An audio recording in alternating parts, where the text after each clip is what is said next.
Now here's a tweet from Battleship Bob, and this is an event I remember. Ask Rick if he remembers the night in February of '87 that Jim Crockett Promotions rolled into the Civic Arena, that's in Pittsburgh, and sold the place out. Probably just another night for him, but wow, as a fan, it was amazing to see him wrestle Nikita and got the DQ. Dusty beat Bubba for the Bunkhouse boot. That was the Bunkhouse Stampede final in '87.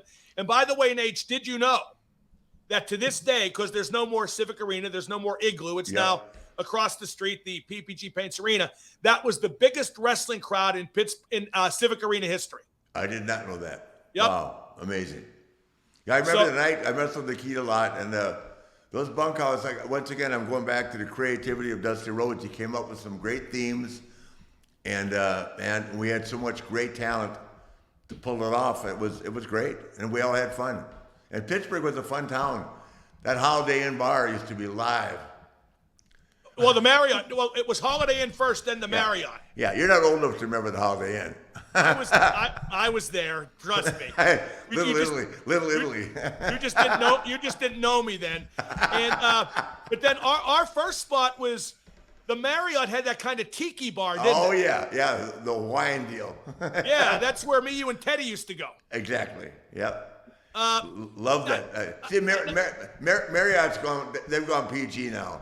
Yeah, they really have. They really have. I'm out of the Marriott gimmicks. Now, I want to throw out one other thing about that night at February 18 to 28. No boyfriends, no husbands. Woo! And boy, they didn't need much convincing, did they? That Bunkhouse Stampede final, it's funny that's the biggest crowd in Pittsburgh history, in the arena history, because you would think Bruno would have, had that. And Bruno did sell out the arena a number of times. Like that night, you guys were there. That night was standing room.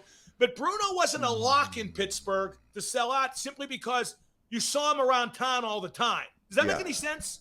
Like, and that was back in the days of kayfabe. And he was like, when I was a kid, I would see Bruno with Giant Eagle at the supermarket. Maybe that's why Charlotte stopped selling out, because they saw him be at every bar in Charlotte all the time.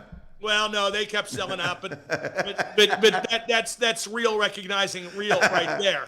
Now, but you know what the two next biggest sellers were for that arena, Rick? What? After the Bunkhouse Stampede, believe it or not, Bob Backlund, 2 title defenses against Greg Valentine. Oh, you told me that, yeah. Yeah, Greg Valentine had broken Strongbow's leg. Yeah. Quote unquote, like he did with Wahoo in Crockett, same angle, and it made him a real credible challenger. And they sold out for a regular match, then they sold out for the steel cage too. No, I believe it. Yeah, and Greg is a very credible performer.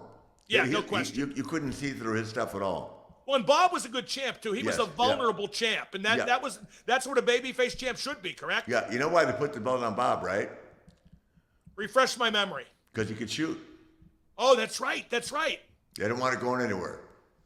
Now, Bob Backlund was an incredible amateur wrestler. Oh, no question. He was NCAA Division II national champ, I want to say once or twice. North Dakota State, or South Dakota, wherever it was, yeah.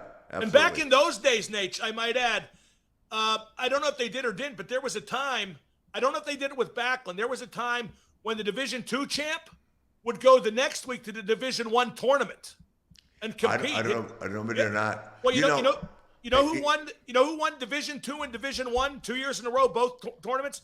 Remember Carlton Hasselring that ended up playing for the Steelers? Oh, sure. Yeah, he won it. He won both tournaments 2 years in a row, maybe 3. And boy, what a pro wrestler hit him made. I was sorry he never did more than dabble in it. Yeah. You want to hear a story about me? Go ahead. And how afraid they were of me?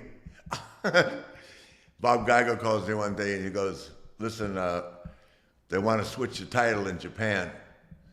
Jumbo, with you and Jumbo." I said, we're going to do it. He said, no, I told them no, and they're upset. So he said, I said, so what are we going to do? He said, well, you're going, but I'm sending Harley with you to make sure nothing happens. So Harley had to sit out the ring when I wrestled Jumbo for an hour.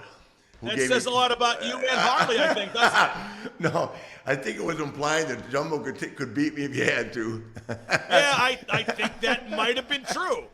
Harley said, sit out and go, "Kid, can't this thing move along a little faster? There's cold beer waiting in the locker room."